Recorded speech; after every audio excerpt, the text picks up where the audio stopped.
ጌታ ግን ቅርብ ነው። ከእስትንፋሳችን በላይ ቅርብ ነው። እግዚአብሔር ይመስገን። ስለዚህ ጌታ ቅርብ ነው በማለት ነው የሚጀምረው። እግዚአብሔር ይመስገን።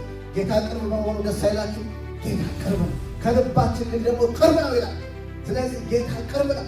ጌታ ቅርብ ከሆነ በጸሎትና በምልጃ ከምስጋና ጋር ልመናችሁን በእግዚአብሔር ዘንድ አስታውቁ እንጂ በአንዳች ነገር አትጨነቁ።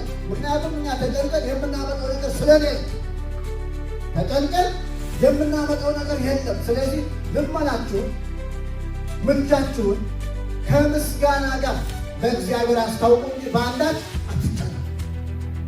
እግዚአብሔር አምላክ የተመሰገነ። ስለዚህ ለምን ጌታ ቅርብ ነው። ሐዋርያው ጳውሎስ ሲናገር እሱ ራሱ በእስር ቤት ነበር። እስር ቤት ያለ ሰው ማለት የሚገባው እኮ እና እነሱ መተው እንዲያጽናኑት ነው። ምነው ረሳችሁ? አገልግዬ ውለቴ ይሄ ነው እንዴት ረሳችሁ ነበር። እሱ ግን እዛ ሆኖ በቃ በጌታ ደስ ይበላችሁ ነው ሲለብራችሁ ፊልጵስዩስ ምዕራፍ 4 ቁጥር 1 በጌታ ደስ ይበላል እና እግዚአብሔር አምላክ ተመሰገነ። የጌታ ጸጋ ይብዛላችሁ ውድ የዩቲዩብ ቻናላችን ቤተሰቦች። ለቻናላችን ለዚህም ቪዲዮ አዲስ ከሆኑ ቻናላችንን ሰብስክራይብ እንድታደርጉ ጠይቃለሁኝ። ሰብስክራይብ ብቻ ሳይሆን ሌላም ጊዜ ደግሞ እንደዚህ አይነት ቪዲዮዎች እንዲደርሶት የኖቲፊኬሽን በትኑን እንድትጫኑ አደራላለሁ።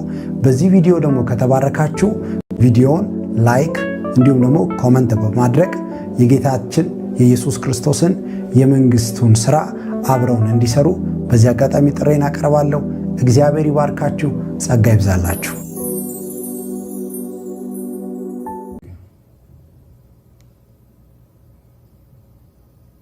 የእግዚአብሔር ስም የተባረከ ይሁን። ኢየሱስ ክርስቶስ ጌታ ነው። እግዚአብሔር አምላካችን እጅግ አድርገን እናመሰግናለን። ስሙ ከዘላለም እስከ ዘላለም የተባረከ ይሁን። አሜን። ስለነበረን ጊዜ ሁሉ እግዚአብሔር የተባረከ ይሁን። ኢየሱስ ክርስቶስ ጌታ ነው። ዛሬ አንድ ማስታወቂያ አለኝ። እሱን እናገራለሁኝ። ከዛ በኋላ ወደ ቃሉ እንሄዳለን። እስከ ዛሬ ማስታወቂያ ተናግሬ አላውቅም። ተናግሬበት ያላወቅኩት ምክንያት ያው ለብዙ ዓመታት ስንጾም ስንጸልይ የእግዚአብሔርን ፊት ስንፈልግበት የነበረውን ጉዳይ ነው። ያ ሲሆን ነበር የምጠብቀው። ያ ሪቫይቫል ነው። ሪቫይቫል ጀምሯል። አሜን። እግዚአብሔር ይመስገን፣ ስሙ የተባረከ። ሪቫይቫል በዚህ ቦታ ጀምሯል። የእግዚአብሔር ስም የተባረከ ይሁን። ኢየሱስ ክርስቶስ ጌታ ነው። ስለዚህ ይሄ ሪቫይቫል በዚህ ስለጀመረ በብራንደንና በአካባቢው ለምትኖሩ ቅዱሳን ኢትዮጵያውያንና ኤርትራውያን እየመጣችሁ ከኛ ጋር አብራችሁ ይህንን በረከት እንድትካፈሉ በጌታ ስም ጥሪያችን እናቀርባለን። የፕሮግራማችን ሰዓት ቅዳሜ ከ4 ሰዓት እስከ 6 ሰዓት ከ4 ሰዓት እስከ 6 ሰዓት ፕሮግራም አለን። የጸሎት ፕሮግራም፣ የጸሎት የፈውስና ነፃ የመውጣት ፕሮግራም አለን። በዚያ እየመጣችሁ ተገልገሉ። እግዚአብሔር መካከላችን አለ፣ እየሰራ ነው። እሁድ ደግሞ ከ2 ሰዓት በኋላ እስከ 4 ሰዓት ተኩል መደበኛ የቃል ጊዜ፣ የጸሎትና የአምልኮ የዝማሬ ጊዜ አለ። በዚህ እየመጣችሁ ከኛ ጋር አብራችሁ ተገልገሉ። እግዚአብሔር አምላካችን እጅግ አድርገን እናመሰግናለን። አድራሻው 1145 ሎረን አቢኖ ኢስት ብራንደን መኒቶባ ብላችሁ እዚህ ብራንደን የምትኖሩ የምታውቁት አካባቢ ነው። ምንም ብራንደን ትንሽ ስለሆነች፣ ስለዚህ እግዚአብሔር በዚህ ቦታ ስራ ጀምሯል። እግዚአብሔር አምላካችን እጅግ አድርገን እናመሰግናለን። ስንናፍቀው ስንጸልይ ስንጾምበት የነበረው ነገር ጀምሯል። ይሄ ጅማሬ ነው። እየበዛ ይሄዳል፣ እያደገ ይሄዳል። ሪቫይቫል በትንሹ ነው የሚጀምረው። እግዚአብሔር በመካከላችን ስራ ጀምሯል። እግዚአብሔር አምላክን ስለዚያ ክብር እየሰጠን ነገር ግን እየጨመረ ደግሞ ይሄዳል። እግዚአብሔር ይመስገን። ስለዚህ በዚህ ቦታ ኑ፣ የታመማችሁ ኑ፣ እንጸልያለን። ፈውስ የሚፈውሰው ጌታ ነው። ፈውስ ጌታ ነው የሚፈውሰው። ነፃ መውጣት ቢሆን በስሙም ነው። ስለዚህ ጌታ በዚህ ቦታ የሚሰራው ስራ አለ። ሲናገረን የኖረው ነገር አሁን ጀምሯል። ስለዚህ እንጋብዛቸዋለን። ኑና አብራችሁ ከኛ ጋር ተገልገሉ። የእግዚአብሔር ስም የተባረከ ይሁን። ሁላችንም ወደ ቃሉ እንሂድ። ዕብራውያን ፊልጵስዩስ ምዕራፍ 4 ቁጥር 6 እና 7 መነሻ ይሆናል። ይህንን ቃል እናወጣና አንበበን እንቀጥላለን። ሃሌሉያ! የእግዚአብሔር ስም የተባረከ ይሁን። ሁላችሁም ስታወጡ አነባለሁ። ዕብራውያንን ደገምኩት። ፊልጵስዩስ ምዕራፍ 4 ቁጥር 6 እስከ 7 ጌታ ቅርብ ነው በማለት ነው የሚጀምረው። ጌታ ቅርብ ነው፣ በነገር ሁሉ በጸሎትና በምልጃ ከምስጋና ጋር በእግዚአብሔር ዘንድ ልመናችሁን አስታውቁ እንጂ በአንዳች አትጨነቁ። አእምሮንም ሁሉ የሚያልፍ የእግዚአብሔር ሰላም ልባችሁንና ሀሳባችሁን በክርስቶስ ኢየሱስ ይጠብቃል ይላል። እግዚአብሔር አምላክ የተመሰገነ ይሁን። የምናገርበት ርዕስ ካለፈው እንግዲህ 4ኛ ሳምንታችን ነው አይቲንክ ዛሬ። ስለዚህ ጸሎት በሚል ርዕስ ነው እየተነጋገርን ያለ ነው። ጸሎት መጸለይ ጌታ ራሱ ለደቀ መዛሙርቱ ያላቸው ጸልዩ፣ ትጉ፣ ወደ ፈተና እንዳትገቡ ትጉና ጸልዩ ይል ነበር። ጌታ የተመሰገነ ይሁን። ስለዚህ ጸሎት አስፈላጊ ክፍል ነው። እግዚአብሔር አምላክ የተመሰገነ ይሁን። በዚህ ቦታ ሐዋርያው ጳውሎስም ለፊልጵስ ሰዎች የሚላቸው ምንድን ነው? በመጀመሪያ ጌታ ቅርብ ነው ይላል። በምንም ነገር አትጨነቁ ማለት ጌታ ቅርብ ነው። እግዚአብሔር ይመስገን። ጌታ ከማንም በላይ በጣም የምንቀርባቸው ሰዎች አሉ። የሆነ ነገር ሲያጋጥመን የምናማክራቸው አሉ። የአደጋ ተጠሪ ደግሞ እዚህ ሀገር ይኸው እንደምታውቁ 911 ነው። ከ911 በላይ ጌታ ቅርብ ነው። አሜን። 911 የሚመጣው ቤት ከተቃጠለ በኋላ፣ ሰው ከሞተ በኋላ። አይ ባለፈው አሁን እዚህ ሪችሞንድ ላይ መኪና አደጋ የሞተች አንድ ቻይና አለች። መኪና አደጋ ማን ነው 911 የመጣው ከብዙ ጊዜ በኋላ ነው፣ ነገር ካለቀ በኋላ። ጌታ ግን ቅርብ ነው፣ ከስትንፋሳችን በላይ ቅርብ ነው። እግዚአብሔር ይመስገን። ስለዚህ ጌታ ቅርብ ነው በማለት ነው የሚጀምረው። እግዚአብሔር ይመስገን። ጌታ ቅርብ በመሆኑ ደስ አይላችሁ? ጌታ ቅርብ ነው፣ ከልባችን ልክ ደግሞ ቅርብ ነው ይላል። ስለዚህ ጌታ ቅርብ ነው። ጌታ ቅርብ ከሆነ በጸሎትና በምልጃ ከምስጋና ጋር ልመናችሁን በእግዚአብሔር ዘንድ አስታውቁ እንጂ በአንዳች ነገር አትጨነቁ። ምክንያቱም እኛ ተጨንቀን የምናመጣው ነገር ስለሌለ፣ ተጨንቀን የምናመጣው ነገር የለም። ስለዚህ ልመናችሁን ምልጃችሁን ከምስጋና ጋር ለእግዚአብሔር አስታውቁ እንጂ በአንዳች አትጨነቁ። እግዚአብሔር አምላክ የተመሰገነ። ስለዚህ ለምን ጌታ ቅርብ ነው። ሐዋርያው ጳውሎስ ይህንን ሲናገር እሱ ራሱ በእስር ቤት ሆኖ እኮ ነው። እስር ቤት ያለ ሰው ማለት የሚገባው እኮ እና እነሱ መተው እንዲያጽናኑት ነው። ምነው ረሳችሁኝ? አገልግዬ ውለቴ ይሄ ነው እንዴ? እንዴት ረሳችሁኝ ነበር? እሱ ግን እዛ ሆኖ በቃ በጌታ ደስ ይበላችሁ ነው ሲደብር ራሱ ፊልጵስዩስ ምዕራፍ 4 ቁጥር 1 በጌታ ደስ ይበላል እና እግዚአብሔር አምላክ ተመሰገነ። ስለዚህ ጌታ ቅርብ ስለሆነ አንዳች ነገር የሚከብደን እንኳን ነገር ቢኖር፣ ጥያቄ የሆነብን ነገር እንኳን ቢኖር ለጌታ ከምስጋና ጋር ስናስታውቅ ራሱ አስታውቁ ይላል። ማስታወቃችሁን አትርሱ። ማስታወቅ ይገባቸዋል። ስታስታውቁ ግን ከምስጋና ጋር አሜን። እግዚአብሔር አምላክ የተመሰገነ። ከምስጋና ጋር ለጌታ አስታውቁ እንጂ በአንዳች አትጨነቁ። ለምን? ጌታ ቅርብ ነው ይልና አእምሮን ሁሉ የሚያልፍ የእግዚአብሔር ሰላም ልባችሁንና አእምሯችሁን ሀሳባችሁን በክርስቶስ ኢየሱስ ይጠብቃል ይላል። ምንም ነገር ይጠብቃችኋል። በክርስቶስ ኢየሱስ የእናንተ ሰላም የተጠበቀ ነው። በክርስቶስ ኢየሱስ የእናንተ ሁለንተና የተጠበቀ ነው ይላል። እግዚአብሔር አምላክ ይመስገን፣ ስሙ የተባረከ ነው። ሃሌሉያ። ስለዚህ ዛሬ በዚህ ቦታ ያለው ዋና መልእክቴ እዚህ አልቆይም፣ ብዙ ሌላ ክፍል ላይ ነው የምሄደው። ግን በዚህ ቦታ ያለኝ ሀሳብ ምንድን ነው? ጌታ ቅርብ ነው። አሜን። በቃ ይሄ ያ የምትሉበት ነገር ቢኖር ጌታ ቅርብ ነው። ስለዚህ ቅርብ ለሆነው ጌታ ስትናገሩ ጸሎታችሁ ምስጋና ከምስጋና ጋር፣ ምልጃችሁ ከምስጋና ጋር ይሁን ነው የሚለው ሐዋርያው ጳውሎስ። እግዚአብሔር ይመስገን። እንደዛ ካደረግን ሰላማችን ብዙ ይሆናል፣ ደስታችን ብዙ ይሆናል። እግዚአብሔር ይመስገን። ጌታ የተባረከ ይሁን። ጠላት ደግሞ ምንም ሊያደርግ አይችልም። እኛ አጥር ያለን ቅጥር ያለን ሰዎች ነን። ስሙ የተባረከ ይሁን። ኢየሱስ ክርስቶስ ጌታ ነው። ጌታ ቅርብ ነው። አሜን። ጌታ ቅርብ ነው። ከማንም በላይ ጌታ ቅርብ ነው። ከሚስት ከባል ከልጆች ከምንም በላይ ጌታ ቅርብ ነው። ቅርቤ ከምንለው በላይ ጌታ ቅርብ ነው። አሜን። እግዚአብሔር ስም የተባረከ ይሁን። ኢየሱስ ክርስቶስ ጌታ ነው። ሃሌሉያ ሃሌሉያ። ትንሽ እንቆይበታለን ብዬ ያሰብኩት ዋና መልእክቴ ሉቃስ 18 ላይ ያለ ነው። እሱ ላይ ነው የተዘጋጀሁት።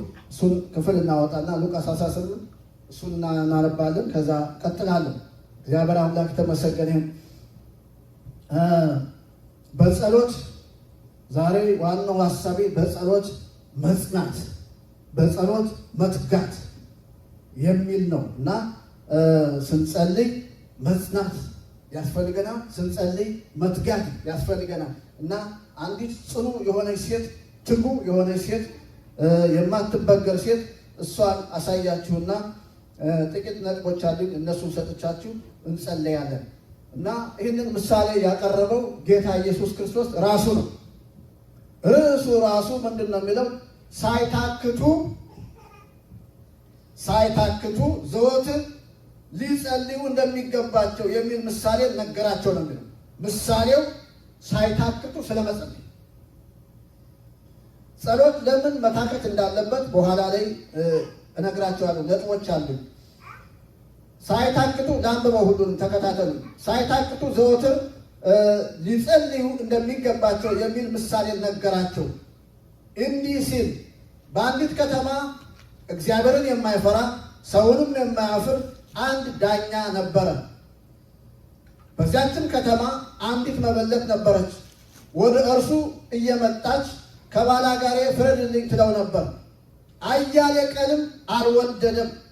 ከዚያ በኋላ በልቡ ምንም እግዚአብሔርን ባልፈራ ሰውንም ባላፍር ይህች መበለት ስለምታደክመኝ ሁል ጊዜም እየመጣች እንዳታውከኝ እፈርድላታለሁ አለ። ጌታም አለ፣ አመፀኛው ዳኛ ያለውን ስሙ። እግዚአብሔር እንኪያስ ቀንና ሌሊት ወደ እርሱ ለሚጮኹ ለሚታገሳቸው ምርጦቹ አይፈርድላቸውምን? እላቸዋለሁ ፈጥኖ ይፈርድላቸዋል። ነገር ግን የሰው ልጅ በመጣ ጊዜ በምድር ላይ እምነትን ያገኝ የሆነን? እግዚአብሔር አምላክ የተመሰገነ ይሁን። ኢየሱስ ክርስቶስ ጌታ ነው። ሃሌሉያ። ስለዚህ በዚህ ቦታ ላይ መግቢያው ላይ ትኩረት ልንሰጥበት የሚገባው ነገር ምንድን ነው? ጌታ ሲናገር ሳይታክቱ የሚል ታገኛላችሁ። ከዛ ደግሞ ዘወትር ሊጸልዩ እንደሚገባቸው የሚል አለ። ሳይታክቱና ዘወትር ሊጸልዩ እንደሚገባቸው እና ይህች ሴት መበለት ነች።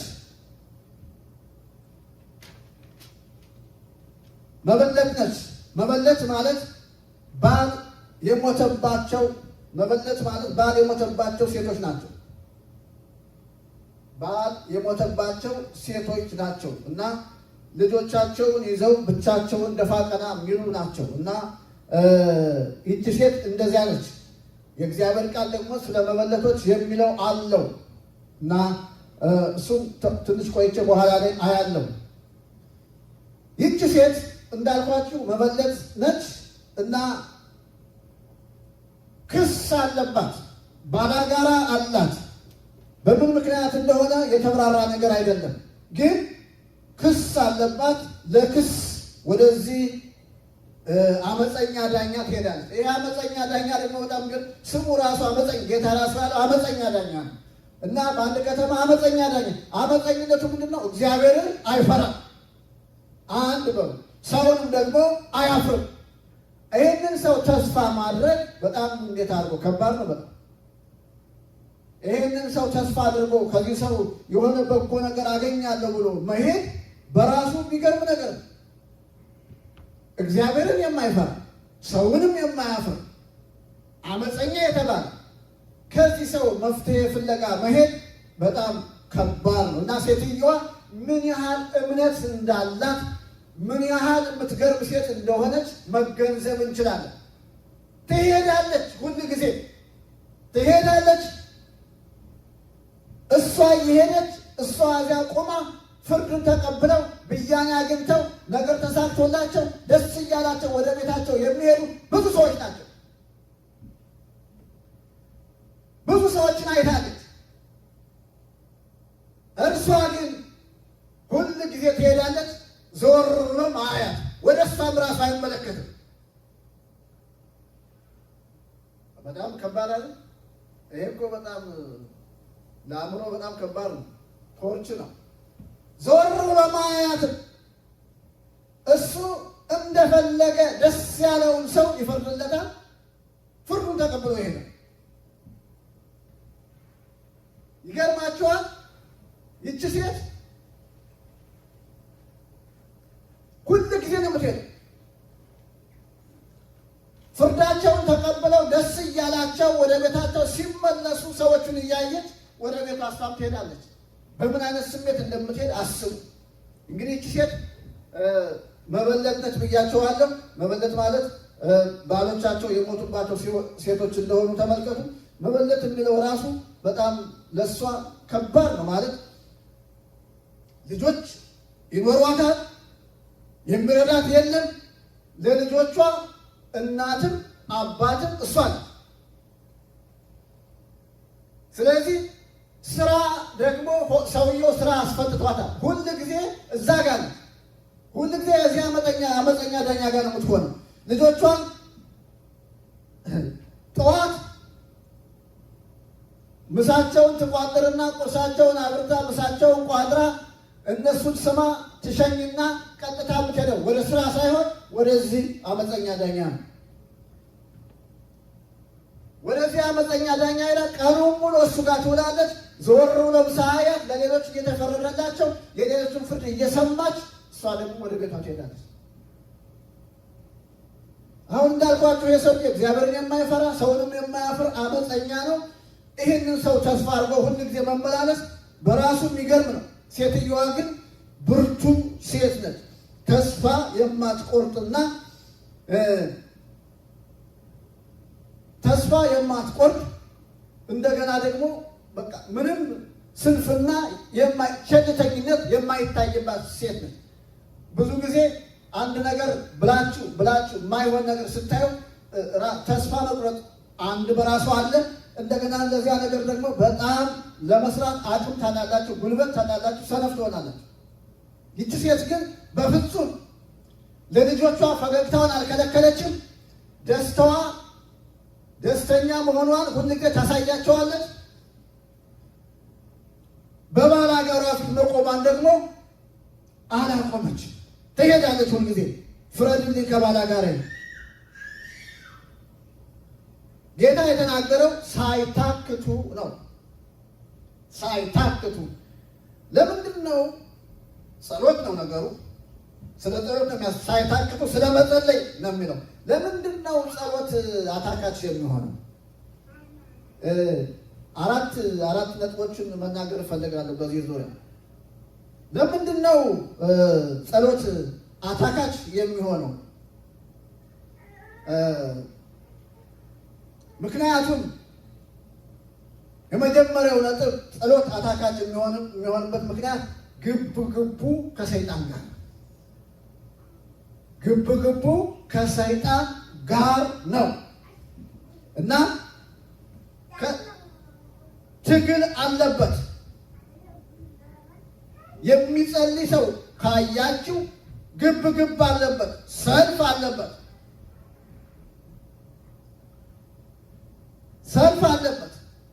ስለዚህ የምትጸልዩ ከሆነ ሰልፍ አለ። ይህንን ወቁ። ግን የምስራች ድሉ ግን የእናንተ ነው። ሰልፍ እንዳለ እንድታውቁ ነው ለመናገር የምፈልገው እንጂ ድሉ ደግሞ የኛ ነው። አሜን። የሚጸልይ ሰው ሰልፍ አለበት፣ ከውስጥ አለበት፣ ከውጭ አለበት፣ ከየትም ቦታ አለበት። ድሉ ግን የእሱ ባለ ፍሬ ነው። ስለዚህ ሳይታክቱ ያለው ጌታ የሚያታክተው አንደኛው ምንድን ነው ብትሉኝ፣ ከሰይጣን ጋር ግብ ስላለ ትግል ስላለ ነው።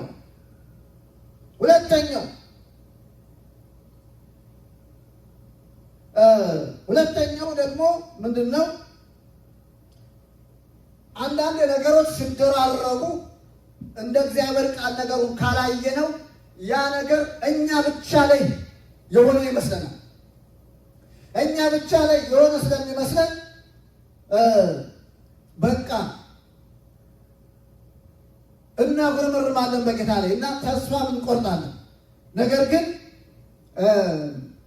ሐዋርያው ጳውሎስ ሲናገር በአንደኛ ቆሮንቶስ ምዕራፍ 10 ቁጥር 12 ላይ ይህን ቃል ባነበው ደስ ይለኛል። አንደኛ ቆሮንቶስ ምዕራፍ 10 ቁጥር 13 ለሰው ሁሉ ከሚሆነው በቀር ምንም ፈተና አልደረሰባችሁም ይላል። ፈተና የሚመጣው ለሰው ሁሉ በሚደርሰው አይነት መንገድ እንጂ የተለየ ሆኖ ወደኛ ላይ መጣ ይችላል እና ነገር ግን ተደጋግሞ ወይም ያለማቋረጥ ሲሆን ለእኛ ብቻ የሆነ ስለሚመስለን ያታክታል። ሁለተኛው ነጥብ ይሄ ነው። ሌላው ሶስተኛው ስጋ ደካማ ስለሆነ ጌታ ራሱ ተናግሯል። ስጋ ደካማ ነው፣ መንፈስ ግን ተዘጋጅታለች። ስጋ ደካማ ስለሆነ ምንድን ነው የሚፈልገው? መብላት፣ መጠጣት፣ ሪላክስ ማድረግ እንጂ መንበርከክ አይፈልግም።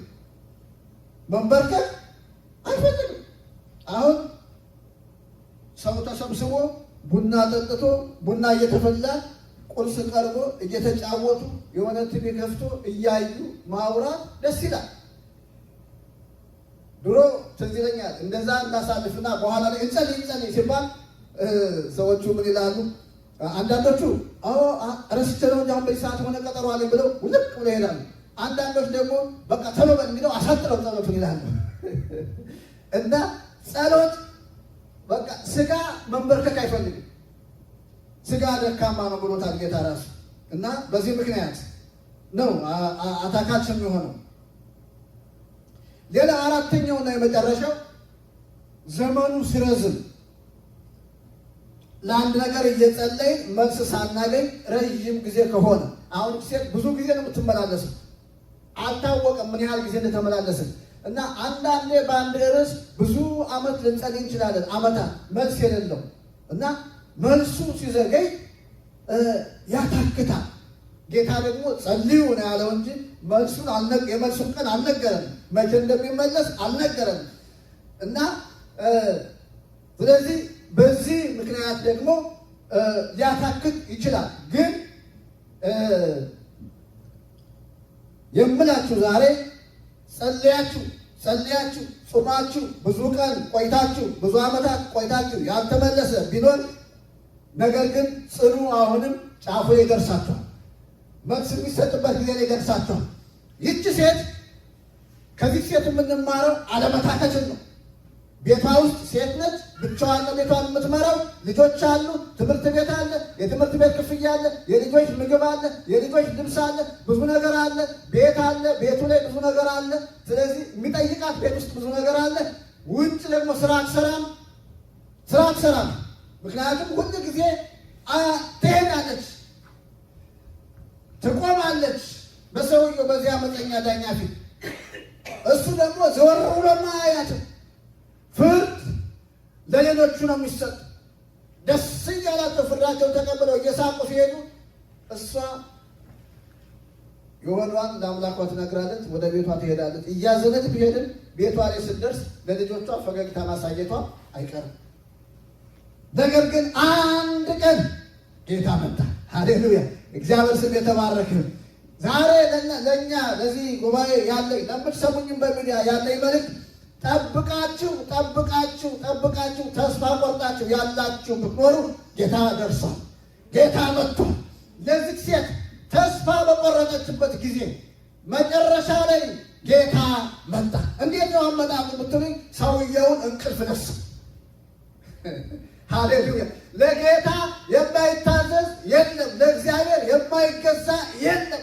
አመፀኛውን ፈርዖን እግዚአብሔር ማን ነው ያለውን ፈርዖን ያን የእግዚአብሔርን ሕዝብ በብርና በወርቅ ሸኝቷል። እግዚአብሔር ሲያስጨንቀው፣ እግዚአብሔር ሲይዘው በብርና በወርቅ ሸኝቷል። ስለዚህ ለእግዚአብሔር የማይገዛ የለም፣ ለእግዚአብሔር የማይታዘዝ የለም። ስለዚህ ይህን ሰው እግዚአብሔር እንቅልፍ ከለከለውና ሕሊና ይባላል። ሕሊና እውነተኛ ዳኛ ነው። በቃ ሰውየው ምንም አመፀኛ ቢሆን ልክ አይደለም የሚላለ ውስጡ ነው። ልክ አይደለም ለዚያ ለፈለገው ሰው ፈርዶ ያደስ ብሎ ሲሄድ ይችኛዋ እያዘነች ስትሄድ ልክ አይደለም ይለዋል። ለሌሊት ሂዶ ሲተኛ ልክ አይደለም ሲለው እረፍት አጣ። ሰው ሰውየው እረፍት ሲያጣ እንዳታውከኝ ነው ያለው። አየህ ታውኳል ሰውየው። ምክንያቱም እስቲ ወደ ሉቃስ እንመለስ። ሉቃስ 18 ላይ አሁን ተመለሱና እያነበብነው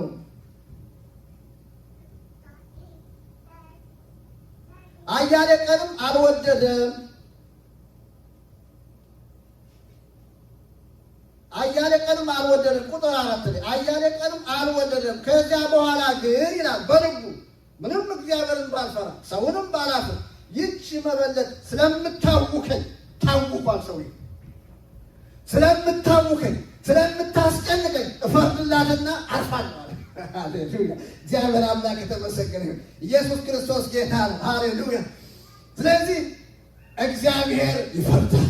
አሜን። እግዚአብሔር አምላክ የተመሰገነ።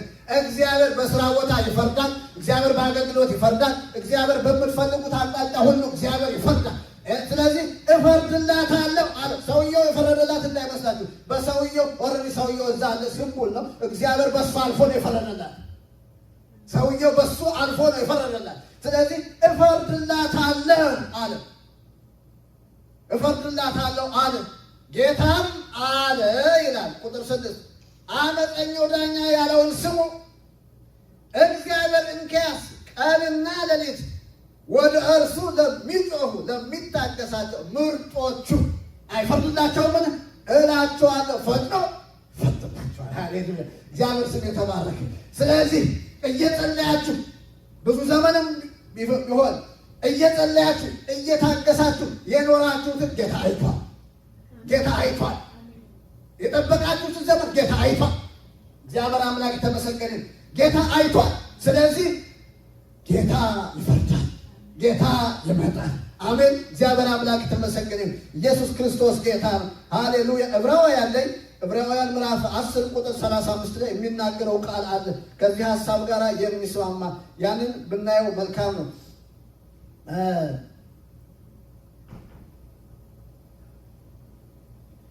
35 ላይ ምንድን ነው የሚለው? እንግዲህ ይላል ታላቅ ብድራት ያለውን ድፍረታችሁን አትጣሉና የእግዚአብሔርን ፈቃድ አድርጋችሁ የተሰጣችሁን የተስፋ ቃል እንድታገኙ መጽናት ያስፈልጋችኋል። ሃሌሉያ! እግዚአብሔር አምላክ የተመሰገነ። ደስ የሚል ቃል ነው። እንግዲህ ይላል ታላቅ ብድራት ያለውን ድፍረታችሁን አትጣሉ። ጠብቃችሁ ጌታ ሊመጣ ሲል ዘወር እንዳትሉ ጠብቁት፣ ይመጣል። ያ ነው ታላቅ ድፍረት። ታላቅ ድፍረታችሁ አትጣሉ፣ ጌታ ይመጣል። የእግዚአብሔርን ፈቃድ አድርጋችሁ መጠበቃቸው ነው፣ መጸለያቸው ነው፣ ማገልገላቸው ነው። በቃ በየትኛውም ታይም ማገልገልን ነው መጠበቅን ነው የሚያሳየው። ስለዚህ የእግዚአብሔርን ፈቃድ አድርጋችሁ የተሰጣችሁን የተስፋ ቃል እንድታገኙ ምን ያስፈልጋል? መጽናት ያስፈልጋችኋል። ከጸናችሁ ጌታ ይመጣል። አቤት! ጠብቁት፣ ጌታ ይመጣል። እግዚአብሔር አምላክ ተመሰገነ። እግዚአብሔርን ጠብቆ ቅድም ያነበብኩት ቃል አለ አይደለ? እግዚአብሔርን ጠብቆ ያፈረ የለም። በጽዮን ይላል ጴጥሮስ ላይ ምዕራፍ 2 አንደኛ ጴጥሮስ ምዕራፍ 2 ቁጥር 6 ላይ በጽዮን የተመረጠና የከበረን የማዕዘን ራስ ድንጋይ አኖራለሁ፣ በእሱ የሚያምኑ አያፍሩም። ጌታ አያሳፍርም። አሜን። ይመጣል። እግዚአብሔር ይመስገን፣ ስሙ የተባረከ። ይኸው ጠብቀን አላፈርንም። ጌታ መምጣት ጀምሯል። መምጣቱ ደግሞ በሙላት ይሆናል። እግዚአብሔር ይመስገን። ሃሌሉያ። ስለዚህ ይህች ሴት ፍርዷን ተቀበለች። ጌታ ፈረደላት። ስለዚህ ለሚታገሳቸው ለምርጦቹ አይፈርድላቸውም እላችኋለሁ፣ ፈጥኖ ይፈርድላቸው። ጌታ ለምትጠብቁት ነገር የዘገየ ይመስላል እንጂ ግን ፈጥኖ ነው የሚያደርገው። አሜን። እግዚአብሔር ይመስገን፣ ስሙ የተባረከ። ዕንባቆም ላይ ይናገራል። ጠብቀው አይዘገይም ይላል። ግን ቢዘገይም ለጊዜው ነው፣ እሱ አይዘገይም ይላል። እግዚአብሔር ይመስገን። ሃሌሉያ። የዘገየ የሚመስለው ለእኛ ነው። ፈጥኖ ይፈርዳል። አሜን። ፈጥኖ ይመጣል። ዛሬ ለአንድ ሰው በመጠበቂያው ላለ ሰው ፈጥኖ ጌታ ይመጣል። አሜን። ዘመናት ያስቆጠረ ነገር ፈጥኖ ጌታ መልስ ይሰጣል። አሜን። እግዚአብሔር ስም የተባረከ ይሁን። ይህንን ቃል ይዘን እንጸልያለን። የእግዚአብሔር ስም የተባረከ ይሁን። ሃሌሉያ። ፈጥኖ የሚመልስ ጌታ አለ። ፈጥኖ የሚመጣ ጌታ አለ። ስሙ የተባረከ ይሁን። ኢየሱስ ክርስቶስ ጌታ ነው። ዛሬ መልስ የምታገኙበት ቀን ነው። ጠብቃችሁ ጌታ ዘገየ የምትሉ ካላችሁ ጌታ መጥቷል። ጌታ መጥቷል። አባት አመሰግናለሁ። ስምህ የተባረከ ይሁን። እግዚአብሔር ሆይ ለምርጦችህ፣ እግዚአብሔር ሆይ ለልጆችህ ብዙ ዘመን ለጠበቁ፣ ብዙ ዘመን ለታገሱ፣ ብዙ ዘመን አንተን ተስፋ ላደረጉ፣ እግዚአብሔር ሆይ በመጠበቃቸው ላይ ለቆሙ፣ እግዚአብሔር ሆይ መምጣት ስለጀመርክ አመሰግናለሁ። ስምህ የተባረከ ይሁን። ሃሌሉያ ሃሌሉያ። ለምትታገሳቸው ለአንተ እግዚአብሔር ለልጆችህ ስለመጣ አመሰግናለሁ። ስምህ የተባረከ ይሁን። እዚህም ለእኛ ስለመጣህልን አመሰግናለሁ። ስምህ ይባረክ። እግዚአብሔር ገና በሙላት የአንተን ነገር እናያለን። አከብረሃለሁ። ክብር ሁሉ ለአንተ ይሁን። ስለ ሁሉ ተባረክ። በኢየሱስ ክርስቶስ ስም አሜን።